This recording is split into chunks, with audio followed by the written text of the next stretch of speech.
베드로 사도가 베드로전서 5장 6절에서 우리에게 굉장히 격려와 위로가 되는 말씀을 여러 곳에서 주시는데, 그 중에 하나가 하나님의 능하신 손 아래에서 겸손하라, 때가 되면 너희를 높이시리라는 말씀이 있습니다. 잘 아시죠? 하나님의 능하신 손 아래에서 겸손하라, 때가 되면 너희를 높이시리라는 말씀인데요. 그 말은 사실일까요? 라고 이제 묻게 됩니다. 왜냐하면 우리 중에는 여전히 언제까지 이렇게 살아야 되는가 하는 원망과 서러움 속에서 이 말의 사실성을 느끼기 어려운 분들이 더러 계실 거라고 생각합니다. 그래서 이 말을 우리가 좀 더 들여다보는 게 필요할 것 같아요. 다시 말하면 이 말씀은 두 가지 때와 태도에 관해서 우리가 어떻게 이해하느냐에 따라서 굉장히 다르게 볼 수 있는 말씀이라고 생각이 됩니다. 때에 관해서, 때가 되면 너희를 높이시리라고 그랬어요. 그 때에 대해서 우리가 이 말씀이 사실인가라고 느끼는 이유는 그 때를 나의 때로 생각하기 때문이죠. 그래서 때에 대한 우리의 태도가 필요할 것 같은데, 이 때가 되면에서 때에 대한 관점을 저는 일단 조금 과하지만 영원적 관점으로 바꿔야 된다고 생각합니다. 그러니까 때에 대한 관점을 영원적 관점으로 바꾸고 그 바뀐 관점을 오늘로 끌어와서 하루하루를 사는 삶을 저는 이 말씀이 우리에게 간접적으로 요청한다고 생각이 됩니다. 예를 들어서 우리한테 상당히 놀라운 능력이 있는데 지난 50년을 돌아볼 때 지난 50년을 찬찬히 돌아보려고 하면 50년이 필요한 게 아니죠. 한순간이면 돌아봅니다. 그러니까 우리는 지난 시간이 50년이건 60년이건 100년이건 한순간처럼 느낄 수 있는 놀라운 능력을 가지고 있단 말이죠. 그래서 그 능력으로 미래에 우리 앞에 펼쳐질 모든 날들도 사실은 동일한 관점, 다시 말하면 영원적 관점에서 볼 수 있다고 생각합니다. 하나님께서 그럴 수 있는 시선을, 마음을 우리에게 주셨다고 할 수 있겠는데, 우리가 분명히 알듯이 영원적 관점에서는 하나님께서는 우리를 높이실 게 100%죠. 영원적 관점에서는 하나님께서 우리를 높이실 게 100% 분명합니다. 그러니까 그 관점을 우리가 오늘의 관점으로 사용하는 법을 배우는 것과 관련된 말씀일 수 있을 것 같아요. 때가 되면이라고 할 때. 왜냐하면 때가 되면을 나의 때라고 생각한다면 우리 모든 믿음의 선배들, 대부분의 선배들, 그리고 예수님의 12제자들은 사실은 때를 만나지 못한 분들이죠. 전부 다. 다른 한편 하나님의 손 아래서, 능하신 손 아래서 겸손하라고 하는 이 태도와 관련된 면을 한번 다시 이해할 필요가 있을 것 같습니다. 뭐냐면 애굽의 친위대장의 집에서 또 그 감옥에서 요셉이 보낼 때 어떻게 보냈어요? 요셉의 태도를 생각해 보세요. 사실은 보디발의 그 가정이나 또 그 가정의 감옥 안에 갇힌 요셉은 현실적으로 자기의 신분이나 처지에 대하여 전혀 변화 가능성을 예측할 수 없는, 기대할 수도 없는 굉장히 막막한 상황이었다는 사실을 우리가 이해해야 됩니다. 근데 우리가 어떤 사람의 진정한 태도는 언제 알게 되냐면 굉장히 잘 됐을 때와 굉장히 안 됐을 때 나와요. 굉장히 잘 됐을 때 그의 본성이 나오고 굉장히 잘못됐을 때 그의 어떤 본심이 나오죠. 그래서 꼭대기에 있을 때든지 골짜기에 떨어져 있을 때든지 그의 진짜 마음이 나올 수 있는데, 요셉이 어떤 것도 어떤 개선된 환경을 기대하기 어려운 노예로서, 또 노예의 죄수로서, 그것도 아주 좀 자극적인 강간 미수범 노예 출신 죄수로서 갇혀있는 그 모든 시간들은 자신의 신분과 처지의 어떤 변화를 기대할 법한 시간이 절대로 아니란 말이죠. 그 가능성이 거의 없어요. 그런 막막한 시간 속에서 요셉의 태도를 생각해 보세요. 너무나 신실했죠? 요셉은 굉장히 신실했습니다. 다시 말하면 요셉의 그 신실함은 요행을 바라고 어떤 특정한 힘에 기대는 정치적 포석이 아니었다는 거예요. 요셉은 그냥 신실했어요. 하나님과 동행하는 자의 마땅함으로 그렇게 했던 거죠.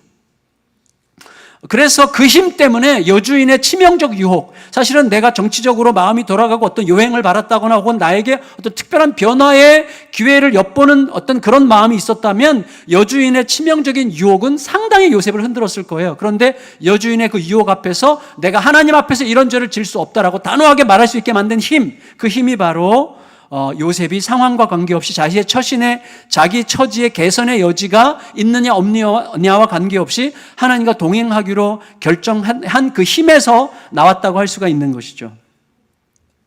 따라서 요셉에게 있어서 성공이라고 하는 것은요, 어떤 높은 자리에 끼는 것보다는 하나님 앞에서 합당하게 사는 거였다라고 우리가 좀 생각할 수 있을 것 같습니다. 그렇다면 여러분, 요셉에게 가장 중요한 것은 지금 요셉이 생각해 보세요. 죄수로서, 노예로서, 그리고 좀 굉장히 자극적인 범죄자의 누명을 쓰고 갇힌 자로서 어떻게 언감생심, 어떻게 굉장히 높은 자리에 올라갈 걸 상상이라도 하겠습니까? 그의 유일한 꿈은 벗어나는 거예요. 감옥에서 벗어나는 거죠. 벗어나는 중요한 이유는 뭐죠? 그가 하나님 앞에서 하나님과 동행하기로 결정했다면 자기가 쓴 누명으로 인해서 하나님께 누가 끼쳐지는 것에 대한 안타까움에서 벗어남으로 하나님과 동행하는 자답게 서는 것이 그의 굉장히 중요한 목적 중에 하나였을 거라고 우리가 예상할 수 있지 않겠습니까?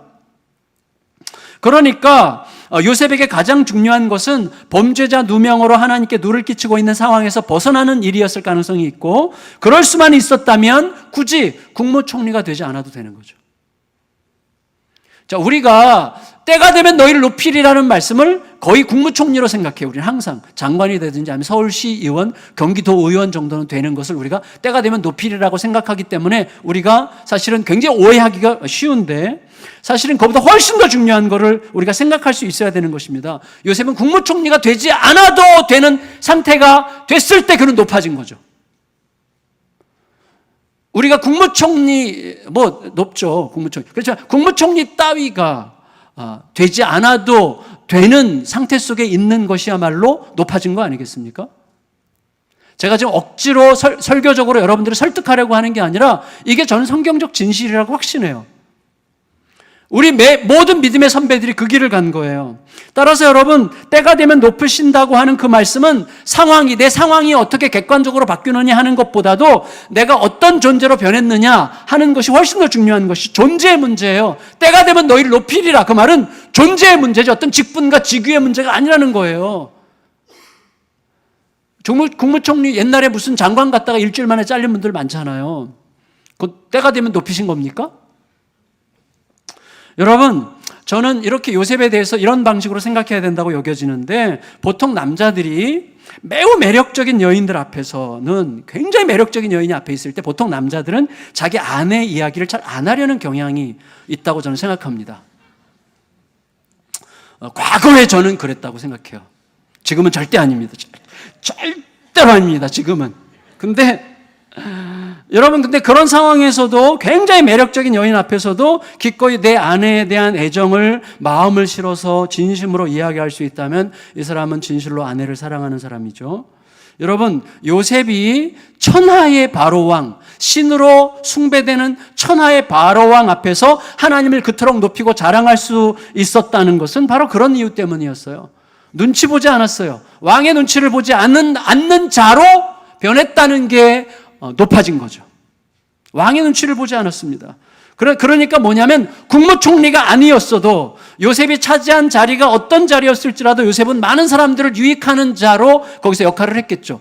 요셉이 보디발레 집 가정총무로 감옥의 간수의 비서로 있을 때 많은 사람을, 그가 어디에 있든지 간에 그는 많은 사람을 유익되게 하는 존재였단 말이죠. 그렇다면 여러분, 하나님을 기뻐했던 위대한 믿음의 선배들에 비추어 본다면 요셉도 마찬가지로 하나님과의 관계에서 꺼리낌을 느끼게 되는 자리만 아니라면, 하나님께 꺼리껴지는 자리만 아니라면 총리건, 총무건, 이장이건, 여러분, 그렇게 중요하지 않을 수 있어요. 그게 큰 차이가 느끼지 않아졌을 것이고, 사람들을 유익하게 하는 자리가 곧 하나님께서 높여주시는 자리라고 이해했을 가능성이 굉장히 많습니다. 하나님의 뜻을 따르고 그 뜻이 이루어지는 자리야말로 가장 높은 자리이기 때문에, 그런 의미에서 이 지상에서 역사적으로 가장 높은 자리는 바로 갈보리 언덕 십자가였어요.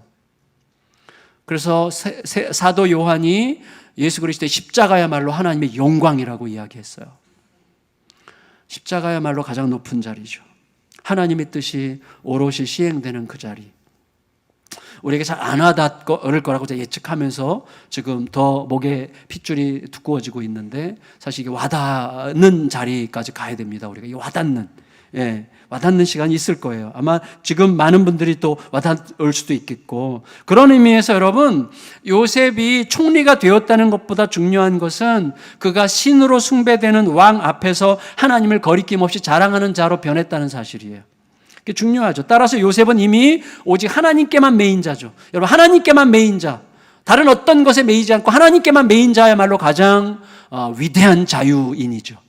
가장 자유로워요. 어떤 것에 매이지 않아요. 사람들이 나를 어떻게 생각할까? 누가 나를 욕하고 다닌다? 이런 것에 덜 매이죠. 내가 사람들에게 어떻게 비춰줄 건가? 내가 원하는 것을 얻느냐 마느냐? 이것도 덜 매이는 거죠. 오직 하나님께만 매이는 자야말로 가장 위대한 자유인이 되었다, 이렇게 말할 수 있는 것이죠. 어쩌면 우리들도 요셉처럼 스스로 신인 척하는, 스스로 신 노릇을 하려고, 하나님 노릇을 하려고 하는 온갖 것들, 돈, 권력, 명예, 사람들의 인기, 그다음에 어떤 통제하려고 하는 힘, 이 모든 것들이 스스로 신 노릇하려고 하는 것들인데, 그런 것들 앞에서 우리가 하나님만이 참 신이라고 고백하며 사는 자들로 부름받고 있는 거죠, 우리들도. 여러분, 중요한 건 뭐냐면, 자, 이제 오늘의 본론인데, 요셉의 변화가 언제 어떻게 이루어졌겠는가 하는 거예요. 우리가 이제 다 알 수 있는 내용인데, 46절 읽겠습니다. 46절 시작. 요셉이 애굽 왕 바로 앞에 설 때에 30세라. 그가 바로 앞을 떠나 애굽 온 땅을 순찰하니. 여러분, 노예로 팔릴 때 요셉은 17살이었죠. 17살 소년이 이제 30살이 됐어요. 그러니까 요셉이 팔릴 때를 생각해 보세요. 그때는 좀 앳된, 그리고 덜 된, 혹은 못된 청소년이었어요. 이복 형들 중에 상대적으로 힘이 미약한 아버지 첩의 자식들만 골라서, 그들의 잘못만 골라서 고자질했어요. 얄궂죠. 그리고 가족들 중에 누가 듣더라도 기분 나쁠 게 빤한 꿈을 2번씩이나 가족들을 모아놓고 거들먹거리며 늘어놓던, 요즘 말로 대략 난감한 캐릭터였습니다. 여러분, 생각해 보세요. 요셉의 형들이 요셉을 죽이려고 하다가 노예로 팔았어요. 자, 그러면 요셉의 형들이 정말 본능적으로, 천성적으로 사이코패스들이 아니라면, 본능적으로 타고나기를 아주 사악한 인간들로 태어난 게 아니라 우리처럼 평범한 인간들이었다면 적어도 자기들의 동생 혈육을 죽이려고 하다가 노예로 팔아버릴 정도였다면 그것은 단지 그들만의 문제는 아니죠. 형들이 그렇게 할 만큼 요셉의 말과 그 인격과 그 품격과 그 캐릭터가 형들에게 그렇게 자극적이었고 저급하게 자극적인 부정적인 모습이었기 때문에 요셉이 그렇게 동기부여를 한 거죠. 그런데 그런 요셉이 완전히 새로운 인격체로 지금 거듭났다고 볼 수 있어요. 그러면 그런 요셉이 변화되는 시점은 언제였을까요? 뻔합니다.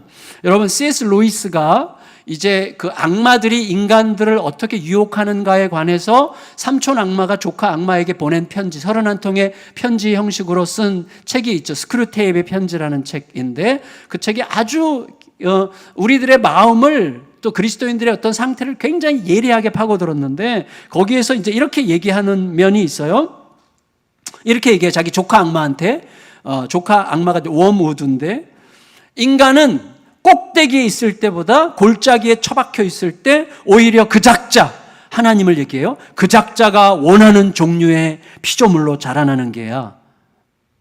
다시 말하면 사탄이 가장 경계할 때는요, 우리가 꼭대기에 있을 때가 아니에요. 꼭대기에 있을 때는 그냥 웬만하면 미끄러질 것 같기 때문에 내버려둬도 된다는 거예요. 근데 우리가 골짜기에 떨어졌을 때, 그때에도 하나님을 붙들 때 사탄은 길을 못 피는 거죠. 그때는 자기들이 끝났다고 생각하는, 더 이상 통제력을 잃는 거예요. 골짜기죠, 골짜기.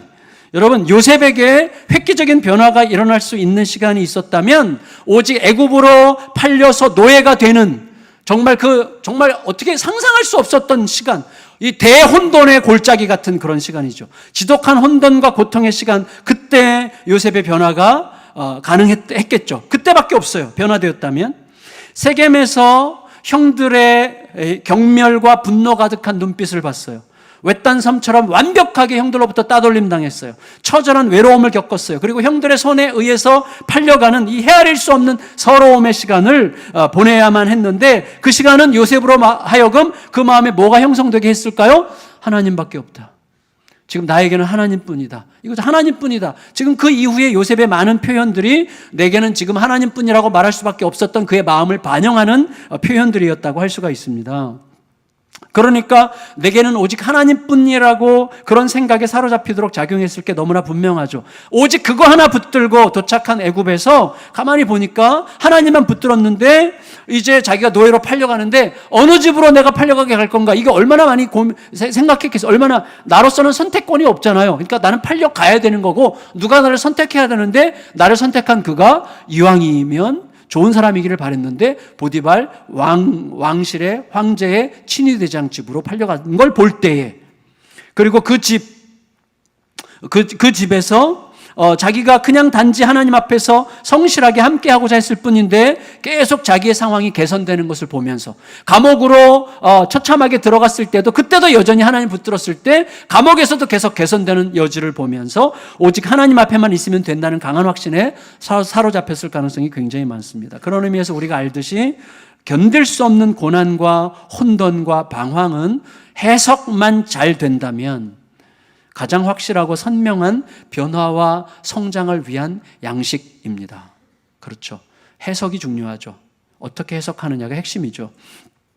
여러분, 지독한 혼돈과 고난의 골짜기를 지나면서 붙들었던 확고한 하나님 중심성을 생각해 보세요. 여러분, 절 보세요. 지금 저나 여러분이 어떤 처지와 상황 속에 있든지 간에 하나님 중심성, 하나님을 붙들면 된다, 하나님이 하신다, 하나님이 행하신다, 하나님은 전부 다 아시고 하나님께서 가장 합당한 그때에 하나님의 일을 반드시 이루고야 마실 것이라는 이 철저한 하나님의 중심성, 이 확고한 하나님의 중심성은 보세요. 극단적인 외로움과 서러움으로부터 요셉을 지켜줬고 여주인의 치명적인 유혹으로부터 요셉을 지켜줬고 노예로서 최선을 다하게 했고 죄수로서 최선을 다하게 했고 그 결과 고위 관리 과정의 형편을 잘 파악하게 했고 왕실의 형편을 자세하게 배울 수 있게 해줬고 약속을 잊은 자로 인한 술 맡은 관원이 자기와의 약속을 잊었기 때문에 그것으로 인해서 들어온 상심으로부터 안전하게 지켜줬고 갑작스럽게 찾아온 상상할 수 없었던 바로왕 앞에서는 그 시간에 당황하지 않게 주눅들지 않게 해주었고 제국의 신 앞에서 하나님을 자랑할 수 있게 해주었고 현실적인 영적인 주도권을 쥐고 어마어마한 비상 상황의 과업을 너끈히 감당할 수 있게 해주었고 그 모든 일들이 애굽의 제국을 넘어서 하나님의 일이 되도록 방향을 잡게 해주었고 결국에는 그것이 형들과의 결정적인 화해를 이루는 계기가 되게 해주었고 최종적으로는 애굽의 보호 아래 이스라엘 민족이 형성되도록 하는 결정적 기초를 놓게 해줬어요. 이 하나님의 중심성이. 그러니 우리가 지금보다 훨씬 더 철저하게 하나님 중심성을 가진 자로 살지 않을 이유가 있겠습니까? 여러분, 그건 너무 중요해요. 하나님의 주권을 완전히 인정하고 살아가는 모습, 하나님이 하신다는 것을 명백하게 내 마음에 다시금 담고 살아가는 모습을 흠모하도록 하나님은 어떤 면에서는 요셉을 우리에게 지금 읽혀지게 하고 있는 중이라고 할 수가 있겠어요. 여러분, 사람의 사람됨은 갑자기 잘된 후에 확인될 가능성이 많은데 총리로 임명된 요셉의 첫 행보는 온 땅을 순찰하는 거였습니다. 46절을 다시 한번 같이 읽겠습니다. 46절 시작. 요셉이 애굽 왕 바로 앞에 설 때에 30세라 그가 바로 앞을 떠나 애굽 온 땅을 순찰하니. 여러분, 요셉의 이 행동은 뭐예요? 왕에게 제안하고 약속했던 대로죠. 왕에게 제안했던 인사조직 개편, 조세제도 조정, 그리고 전국적인 국고 건설, 이 세 가지를 왕에게 제안했었어요. 지난주 본문에서. 그 비상대책을 실행하기 위한 행동으로 일단 왕궁을 벗어나요. 왕궁에 머물러 있지 않습니다. 총리 관저에 머물러 있지 않아요. 떠났어요. 그리고 백성들 사이로 들어갔어요. 이건 참 좋은 행동이죠. 결과적으로 그것은 왕실 내부에 얼마나 치열하고 경쟁적인 정치 구도가 있었겠어요? 그것으로부터 발을 빼는 지혜로운 행동이 되는 결과를 낳은 거죠. 7년 풍년 기간 동안 요셉은 제안했어요. 곡식을 거두자, 20%를 거두자고 제안했고 그 제안대로 곡식을 거뒀고 그 곡식은 바다의 모래같이 산더미처럼 쌓였습니다. 자, 47절에서 49절 읽겠습니다. 시작. 7해 풍년에 토지 소출이 심히 많은지라 요셉이 애굽 땅에 있는 그 7년 곡물을 거두어 각 성에 저장하되 각 성읍 주위에 밭의 곡물을 그 성읍 중에 쌓아두매 쌓아둔 곡식이 바다 모래같이 심이 많아 세기를 그쳤으니 그 수가 한이 없음이었더라. 여러분 보세요. 당시 요셉 당시에도 나름대로 곡식 저장 그리고 보관 방식이 있었을 거예요. 아무래도. 그런데 제국의 이 애굽이라는 어마어마하게 큰 나라에서 7년 동안 풍년이 드는데 매년의 풍년의 곡식의 결과물 중에 20%를 거둬들여서 저장하려고 하는 것은 상상하기 어려운 난관들을 동반하는 문제입니다. 그렇게 쉬운 문제가 아니겠죠. 여러분 일단 그동안의 저장 방식은 1, 2년이에요. 1, 2년이면 다 소비되고 새로운 게 채워지는 방식인데 이제는 최소한 7년 이상을 쌓아두어야 되는 거죠. 이게 엄청난 문제들을 야기하는 거거든요. 창고도 문제고 보관 방법도 문제죠. 여러분 벌레나 해충이나 비나 쥐로부터 곡식을 장기간 지키는 신기술이 필요했을 거고 흉년이 시작되면 이제 도둑과 강도들이 출몰했겠죠. 그것을 대비해 가지고 군대와 경찰 조직 정비도 굉장히 필요했을 것입니다. 그리고 무엇보다도 흉년이 이제 본격적으로 시작돼 가지고 창고 곡식들을 불출하기 시작하면 생각지 못했던 굉장히 많은 행정적인 문제, 인사관리적인 문제, 경제 방면에 엄청난 문제들이 발생할 게 너무나 뻔해요. 이 문제들을 제대로 다루지 않으면 큰일 나는 거예요. 여러분 전에 제가 한번 말씀드렸던 기억이 아리까리하게 나는데 말씀드렸을 거라고 생각됩니다. 여러분 1958년에 모택동이 결단을 했어요. 모택동이 그 당시 소련의 산업화를 굉장히 부러워했고 소련처럼 이제 그 산업을 굉장히 철강 산업을 중심으로 발전시키기를 굉장히 원했는데 철강 산업에 온 국력을 집중하려고 하면 이것을 뒷받침하는 엄청난 양의 양식이 필요했어요. 엄청난 양식을 이제 쌓아두려고 하니까 농업 장려 정책을 먼저 쓸 수밖에 없었는데 가만 보니까 곡식에 해를 가하는 해충들을 없애야 되겠다라고 생각하고 해충의 리스트를 뽑았는데 어느 날 우연히 참새들이 어마어마하게 곡식들을 먹는 것을 보고 아 이놈의 참새들을 없애야 되겠구나. 이 참새들 때문에 곡식이 좀 줄겠구나 생각해서 참새 박멸을 명령했어요. 인민들에게. 여러분 인민들이니까 이 모택동 말을 얼마나 그때 잘 들었습니까? 1958년이니까 60년부터 70년까지 문화혁명 직전이니까 정말 이 모택동의 이게 이 권위가 막 하늘을 치솟는 때였기 때문에 백성들이 말을 너무 잘 들어. 참새 박멸 그러니까 백성들이 전부 다 우리의 양식을 뺏어 먹는 참새를 없애자 막 이런 구호를 외치면서 막 꽹가리 들고 양쟁이 들고 나가가지고 막 때리고 참새들이요. 전깃줄에 앉지를 못하게 했어요. 뭐 전깃줄도 별로 없었지만 나무에 앉지를 못하게 막 그냥 난리를 치니까 참새들이 지쳐가지고 떨어져서 이제 죽었는데 하루에 막 12만 마리, 20만 마리씩 막 참새가 없어졌다는 거예요. 진짜로 이게. 그래서 참새가 거의 사라졌어요. 참새 구경하기가 정말 너무 어렵게 된 정도가 되니까 그 다음 해에 풍년이 든 게 아니라 완전히 흉년이 들었어요. 해충이 완전히 창궐해가지고 참새가 해충을 잡아먹어야 되는데 해충을 잡아먹을 참새를 전부 다 잡아먹어가지고 해충이 창궐해가지고 완전 흉년이 들어서 4천만 명이 굶어 죽었어요. 그게 모택동의 대약진 운동의 가장 큰 패착이었고 이게 사실 모택동이 감추려고 엄청나게 애를 썼는데 역사문헌에 남아있어요. 4천만 명을 죽인 일이 있었어요. 여러분 상황에 대한 해석과 판단을 제대로 할 수 있는 한 사람이 곧 백성의 생명입니다. 그 한 사람이 어떻게 판단하냐에 따라서 엄청나게 죽을 수도 있고 살 수도 있는 거예요. 그게 역사죠. 따라서 요셉은요 풍년과 흉년의 14년간 너무나 절실히 필요한 사람이에요. 굉장히 많은 문제들이 야기될 수 있었는데 요셉이 제출한 그런 대비책들이 왕실을 엄청나게 감동시켰을 거라고 지난주에 말씀을 드렸었죠. 그런데 성경은 재밌게 이 큰 풍년 기간 중에 그리고 흉년이 오기 직전에 요셉에게도 풍년이 왔다고 이제 소개하고 있습니다. 요셉에게 풍년이 왔어요. 개인적으로 50절에서 52절 읽겠습니다. 50절에서 52절 시작. 흉년이 들기 전에 요셉에게 두 아들이 나되 곧 온의 제사장 보디베라의 딸 아스낫이 그에게서 낳은지라. 요셉이 그의 장남의 이름을 므낫세라 하였으니 내게 내 모든 고난과 내 아버지의 온 집 일을 잊어버리게 하셨다 하며 에브라임이라 하였으니 하나님이 나를 내가 수고한 땅에서 번성하게 하셨다 함이었더라. 여러분, 자 요셉의 인생의 흉년은 노예로 형들로부터 노예로 팔릴 때부터 왔죠. 13년간의 흉년이었어요. 그리고 나서 이제 두 아들의 출생과 더불어서 표현할 길이 없는 풍년의 기쁨이 찾아왔습니다. 첫 아들을 낳았을 때 요셉은 잊는다, 내가 잊어버리고 싶다, 잊고 싶다라고 하는 의미로 므낫세라고 이름을 줬고, 둘째는 번영이라는 이름으로 에브라임이라 불렀어요.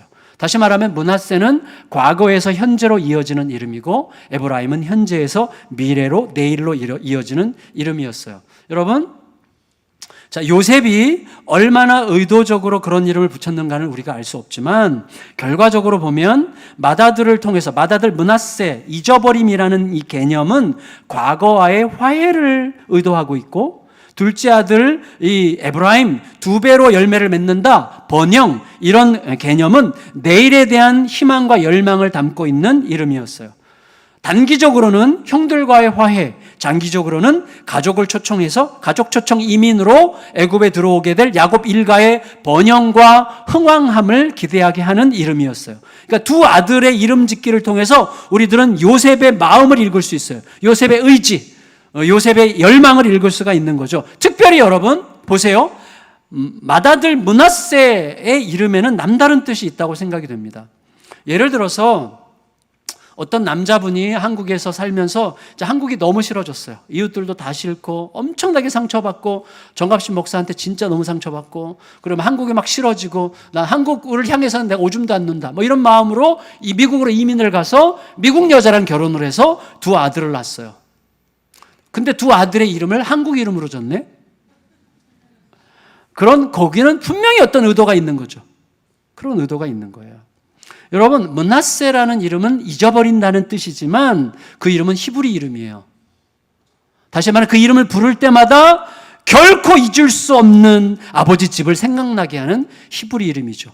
여러분, 히브리 이름이 히브리에서는 흔했지만 미국에서 한국 이름 부르면요, 미국에서 미국 여자랑 결혼했는데 한국 이름을 영철아 갑시나 이렇게 부르면 그건 되게 이상하고 어색하고 새롭고 뭔가 독특하고 자극적인 거예요. 그러니까 뭔가를 생각나게 하는 이름이죠. 다시 말하면 요셉은 잊어버린다는 이름을 통해서 아버지 집에서 겪었던 모든 어둡고 고통스러운 일들을 잊고자 했고, 동시에 히브리식 이름으로 아들의 이름을 지음으로 내 뿌리가 어디인지를 끝까지 기억하기로 결정한 거예요. 그러니까 여러분, 끊을 수 없는 혈연적인 연대는 끝까지 붙들되 어두운 상처들은 분리시켜서 잊어버리겠다는 거예요. 따라서 아버지 집을 잊겠다는 게 아니라 아버지 집에서 있었던 일을 잊겠다는 거죠. 왜냐하면 아버지 집에서 있었던 그 일을 잊어야 아버지 집과 화해하니까. 그래서 이게 기가 막힌 이름이죠.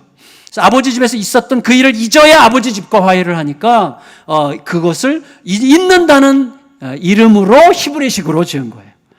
멋진 결정이죠. 그에 따라서 여러분, 이 요셉은 맏아들 므낫세의 이름을 부를 때마다 자기 뿌리를 잊지 않겠다고 하는 기억의 의지와 과거의 상처를 내려놓으려고 하는 이 망각의 의지를 함께 작동하도록 그렇게 이름을 줬습니다. 하지만 이게 요셉의 의지가 아니에요. 이게 이제 너무나 중요해요.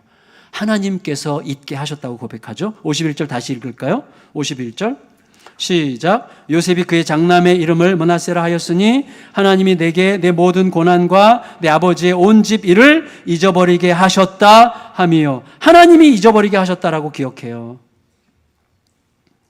여러분, 자, 무슨 말이에요? 어떻게 해서 잊게 하셨어요? 요셉의 번영으로, 다시 말하면 에브라임으로 므낫세를 이루신 거예요. 번영으로 잊어버리게 하셨어요. 에브라임은 번영이고 므낫세는 잊어버림이죠. 자, 이 번영과 잊어버림의 관계를 잘 생각하셔야 됩니다. 여러분 보세요. 하나님은 요셉이 상상할 수 없었던 번영으로 요셉을 배부르게 하셨고, 그것으로 과거의 상처를 잊을 수 있게 하셨고, 화해의 소망을 품을 수 있게 하셨어요. 다시 말하면 잊음과 번영, 므낫세와 에브라임이 그런 식으로 연결되었어요. 자, 우리가 요셉이 잊어버리고 싶었던 과거의 상처와 서러움과 아픔과 외로움을 감히 상상할 수 없습니다. 감히 상상할 수 없어요. 저는 중2 때 저희 학교 유도부가 있었는데 유도부실에 끌려가서 유도부 아이들이 저를 완전히 둘러싸고 몇 대씩 다 때렸어요. 저기 가슴을. 그래서 제가 정말 그때를 생각하면 지금도 여기가 아파. 아니, 아프진 않은데 아픈 것 같아. 그때 엄청나게 얻어맞았어요. 근데 그때 얻어맞은 이유는 제가 째려봤기 때문이에요. 유도부 친구들을 째려봤어요. 유도부 친구들이 몰려다니면서 이제 좀 애들을 막 괴롭히고 막 그래가지고 제가 그 꼴에 자존심이 있어가지고 이렇게 노려봤어요. 이렇게 그러다가 너 일로 와 그래가지고 이제 맞았는데, 근데 여러분 버려져서 노예가 되고 억울하게 이 옥에 가두어진 이 상처, 그 노예로 끌려올 때 그 막 떼약볕 그 힘겨움, 여러분 이건 완전히 다른 차원이죠. 다시 말하면 뼛속같이 새겨질 수 있는 상처. 여러분 그런 상처 받았다고 생각해 보세요. 가족으로부터, 형제들로부터 버림받았는데 그냥 버림받은 게 아니라 팔아버렸어. 나를 노예로, 나를 원양어선에 그냥 팔아버렸어. 5천만 원 받고. 그 상처 잊을 수 있습니까 여러분? 거기서 감옥에 갇혔어. 강간범 누명을 쓰고. 못 잊어요. 못 잊어. 근데 여러분 잘 보세요. 하나님께서 베푸신 은혜는 뼛속까지 새겨졌을 그 가혹한 상처까지 잊게 할 만한 은혜였다고 하는 거예요. 그게 요셉의 이야기예요. 그렇다면 아직도 상처를 간직하고 생생하게 기억하고 있는 우리는 은혜를 제대로 받고 있지 못하고 있는 것인지도 모르죠. 결국 은혜 문제가 아니라 은혜에 대한 기억의 문제예요. 하나님의 은혜가 부족해서가 아니라 그 은혜를 기억하지 않기 때문이죠. 우리는 요셉이 받은 은혜와는 비교할 수 없는, 여러분 요셉이 받은 상처와는 비교할 수 없이 작은 상처를 받아놓고 요셉이 받은 은혜와는 비교할 수 없이 큰 은혜를 받아놓고도 여전히 기억하고 있어요. 하나님의 아들의 죽음으로 나타난 사랑과 영원한 영광과 하나님과의 생생한 생명의 교통을 선물로 받았지만 여전히 받은 상처를 잊지 못하죠. 다시 말하면 내가 어떤 은혜를 받았는지, 그 은혜의 실체가 뭔지, 그 은혜를 받았다는 게 도대체 어떤 뜻인지를 제대로 통찰하지 못하고 있는 거예요. 따라서 우리에게는요, 은혜를 기억하게 하는 은혜가 필요해요. 하나님의 은혜를 제대로 기억하고 하나님의 은혜를 이해하고 하나님의 은혜를 제대로 통찰하는 그 은혜가 너무나 필요해요. 과거의 어둡고 그늘진 상처를 잊게 하고도 남을 만한 충분한 은혜를 이미 받았다는 사실을 깨닫는 은혜가 필요해요. 이미 충분히 주신 은혜와 여전히 계속해서 주고 계신 그 은혜를 곰곰이 헤아리고 탐색하여 모든 상황에서 온전하게 기억할 줄 아는 은혜가 너무나 필요합니다. 여러분 우리가 아는데 우리는요, 우리로부터 무언가를 받아놓고서는 감사 표시할 줄 모르는 사람에게 불쾌감을 느낍니다. 섭섭하고 불쾌하죠. 하지만 우리가 정작 불쾌감을 느끼는 이유는 내가 받아놓고도 감사할 줄 모르는 사람이기 때문이야. 바로 내가.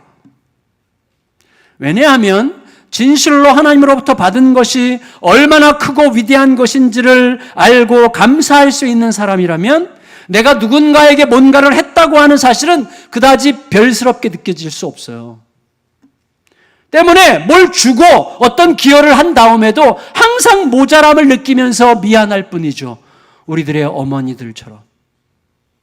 그렇게 땀 흘려 우리를 양육해놓고도 미안해 라고 말하죠. 하나님의 사랑을 가장 닮은 그림이라고 할 수가 있겠는데 그거죠. 너가 은혜야. 너가 은혜니까. 여러분 큰 풍년으로 큰 흉년을 대비한 요셉은 자신의 흉년, 곧 노예와 죄수로 살아온 13년의 흉년을 애굽 총리가 되어 두 아들을 낳는 14년의 풍년으로 능히 극복하는 중이었어요. 능히 극복했어요. 능히. 그래서 이제 화해가 이루어지죠. 다음 주부터. 우리의 삶을 향한 굉장히 중요한 메시지예요. 복음의 메시지죠. 그리고 여러분 이게 왜 중요합니까? 요셉에게 이 잊음이 중요한 이유는 하나님의 은혜에 대한 기억으로, 하나님의 은혜에 대한 통찰로 과거의 뼛속같이 새겨진 상처와 아픔을 잊어버리는 잊어버림이 왜 그렇게 중요하냐면 므낫세와 에브라임에게 자기의 아픔과 상처와 어두운 기억을 계승시키지 않았어요. 요셉은. 므낫세와 에브라임은요, 오히려 삼촌들과 사촌 형제들과 격리되거나 소외되지 않고 오히려 이스라엘의 12지파, 삼촌들과 같은 학렬로 들어가서 이스라엘 12지파에 당당하게 들어가죠. 므낫세 지파와 에브라임 지파로. 그리고 므낫세 지파는 12지파 중 유일하게 요단 동편과 요단 서편 양쪽에 비옥한 땅을 차지하는 특권을 얻게 됐고, 에브라임 지파는 유다 지파와 함께 이스라엘 전체를 주도하는 지파가 됐고, 나중에 남과 북으로 나눠질 때는 북쪽 10지파의 장자 지파가 되죠. 드디어 이제 7회 흉년이 시작됐습니다. 각 나라가 고통을 당하기 시작했고, 그 고통은 곧 애굽에도 몰아쳤고, 이제 수많은 고통스러운 청원들이 올라왔는데, 그 모든 고통의 청원들은 요셉의 처분에 맡겨집니다. 53절에서 55절 읽겠습니다. 시작. 애굽 땅에 7해 풍년이 그치고 요셉의 말과 같이 7해 흉년이 들기 시작하며 각국에는 기근이 있으나 애굽 온 땅에는 먹을 것이 있더니 애굽 온 땅이 굶주림에 백성이 바로에게 부르짖어 양식을 구하는지라 바로가 애굽 모든 백성에게 이르되 요셉에게 가서 그가 너희에게 이르는 대로 하라 하니라. 여러분, 요셉은 7년간 비축된 모든 식량 창고를 개방하고 백성들로 하여금 사 먹게 합니다. 그런데 참 생각해 볼 만한 것은 백성들도 풍년은 있었잖아요. 지난 7년 동안 애굽 백성들에게 큰 풍년이 있었잖아요. 근데 흉년이 오자마자 음식이 없어. 그 말은 비축해 놓지 않았다는 거죠. 비축해 놓지 않았어요. 그러니까 풍년이 있을 때는 비축할 필요를 못 느껴요. 여러분, 영적으로 굉장히 좋을 때가 바로 비축할 때입니다. 지금 영적으로 나 별 문제 없어서 난 큐티 안 해도 돼, 말씀과 함께 살지 않아도 돼 라고 생각하는 것이야말로 가장 자기 자신의 영혼에 대한 무책임한 태도죠. 풍년 때 비축을 해야 되는 거예요. 닥치니까 막 손 벌리고 오죠. 그러니까 백성들로 하여금 사 먹게 했는데, 이 세계적인 기근은요 각 백성들로 하여금 애굽으로 몰려들게 했고, 그리고 요셉을 반드시 알현하도록 했는데, 그 무리의 그 대열에 이제 다음 주가 되면 형들이 이제 오는 배경이 준비되기 시작합니다. 결국 결론적으로 말하면 요셉의 형들은 요셉에게서 생명과 삶의 권리를 박탈하고 요셉이 꾸었던 꿈을 무효화시키기 위해서 애굽에 팔아넘겼지만, 요셉은 가뭄으로 죽게 된 형들에게 생명을 주기 위해, 그리고 자기가 꾸었던 꿈이 어떻게 실현됐는지를 보여주기 위해 결과적으로 형들을 초청하고 있는 셈이죠.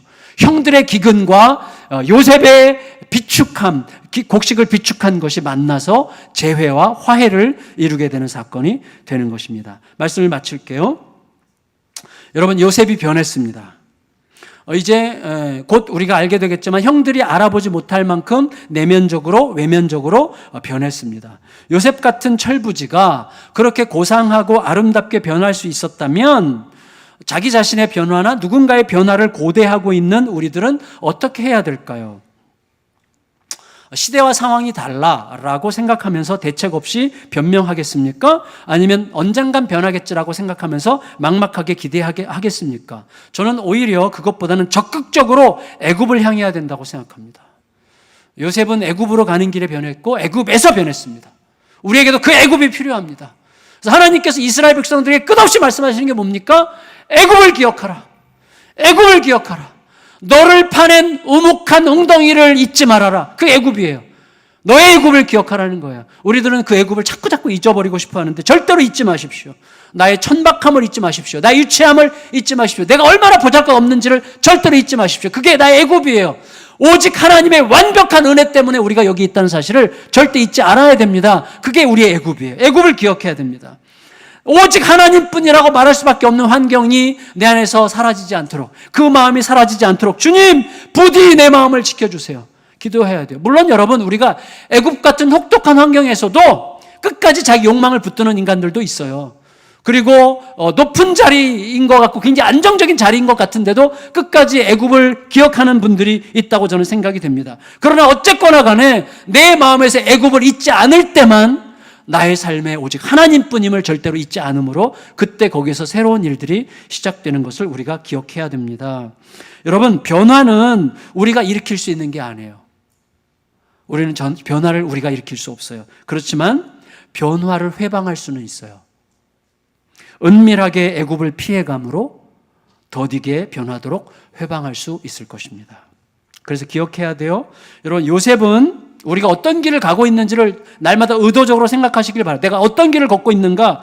요셉은 거칠은 애굽을 갈 바를 알지 못하고 뭐가 어떻게 될지 모르고 망망한 대를 그냥 가서요. 그렇지만 그 길에서, 그 애굽에서 출애굽을 경험한 거죠.